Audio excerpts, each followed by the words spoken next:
PEAK Destination Management Company. It's a global collection of 21 DMCs around the globe. We're a specialist in small group, really interactive, immersive experiences and holidays.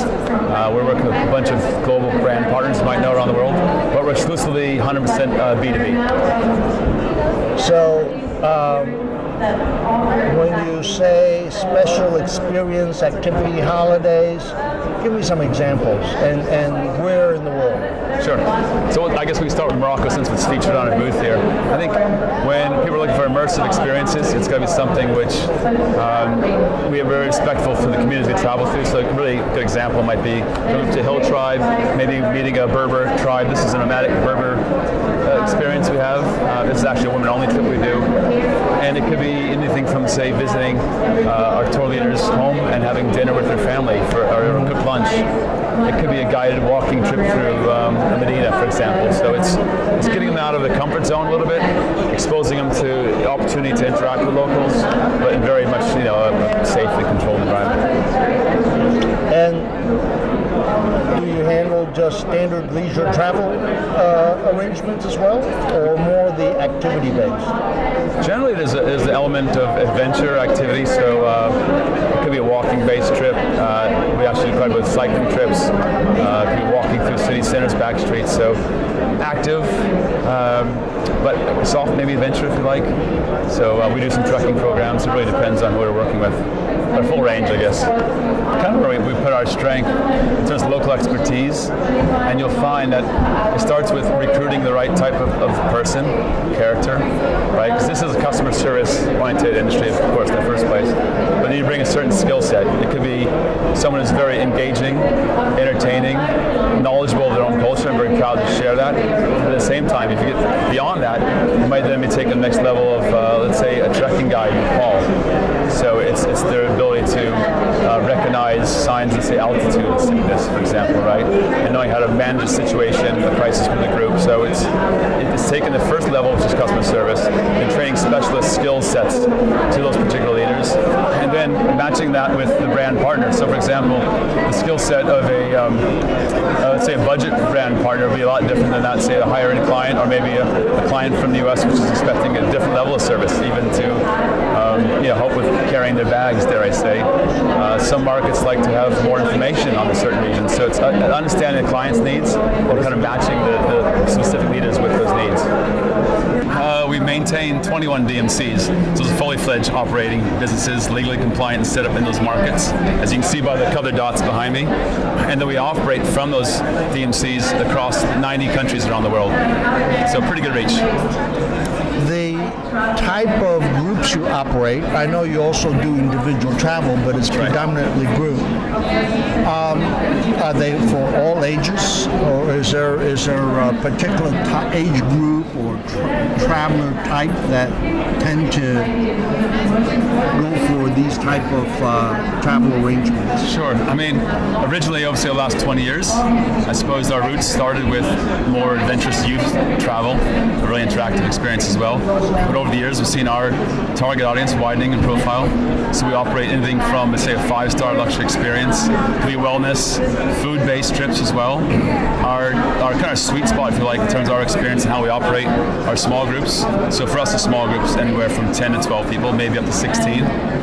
But we have capability to run motor coaches through trips as well. So we're pretty well skilled over the last 20 years, and we developed those different niches so we can operate from, let's say, a budget backpacker, someone who wants to trek up a certain peak, to a 5-star luxury experience. Well, that client of yours 20 years ago, when he or she was 25 years old, is now 45 years old. That's exactly right. Are you getting some of those people coming back to you and say, now I have a family with children and I want to experience what I did at this different destination with them? Well, it's really interesting you say that, because I fit that profile myself.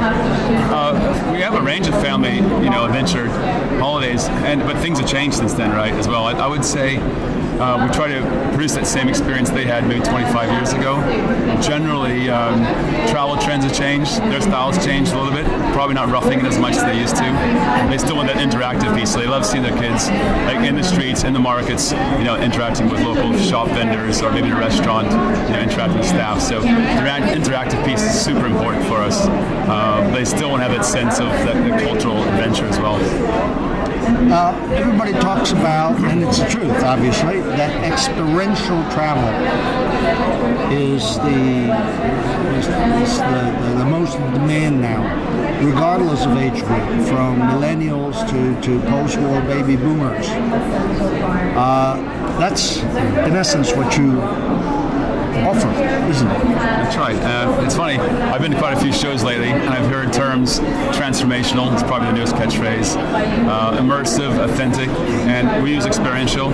And it's kind of tough to quantify because, in the truest sense of it, it's an experience for the person who's experiencing. Right? It's a very personal experience, and I think in nature that's the challenge because everybody has a different perspective, different their own life experiences. So for us to be able to deliver that true experience, life experience for each client that comes on with us, it's a challenge, right? Based on their previous travel experience, and also to keep it authentic for the person, the local supplier or maybe family they're interacting with. So you can be really conscious how you promote experiential travel because it has to be deliverable. It has to be truly an experience that benefits both sides of the party, for the customer and the community visiting. So it's difficult, and we're very conscious how we do that. And we're always reviewing the experience.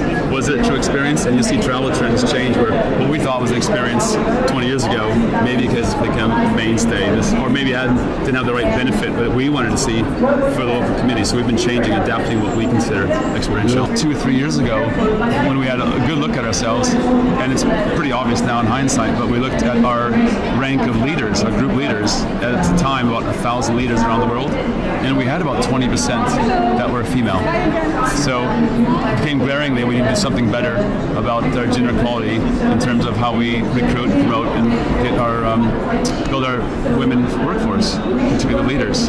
So if I could say something I've been, personally, I guess, proud of, it's the work that's gone into building those numbers. So the goal was to double the number of female leaders within 3 years, and it sounds as if you can just go out and recruit more and then just get numbers in, but it's a completely different set of challenges because you can imagine the regions we travel, Asia, India, Northern Africa, women don't particularly see this as an opportunity, right? The cultural norm would not have a woman working inside the home, possibly, or in an environment where you're working with foreigners or visitors from another country, oftentimes men, and you're traveling away from home for 7 nights and maybe 2 weeks at a time.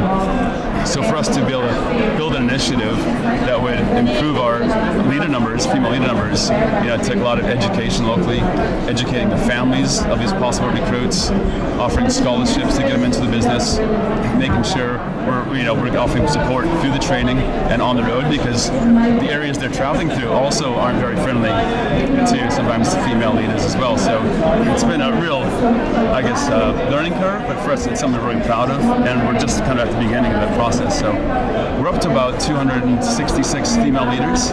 It's about 25-26% of our total staff at the moment. So I think our goal of 300 next year is achievable.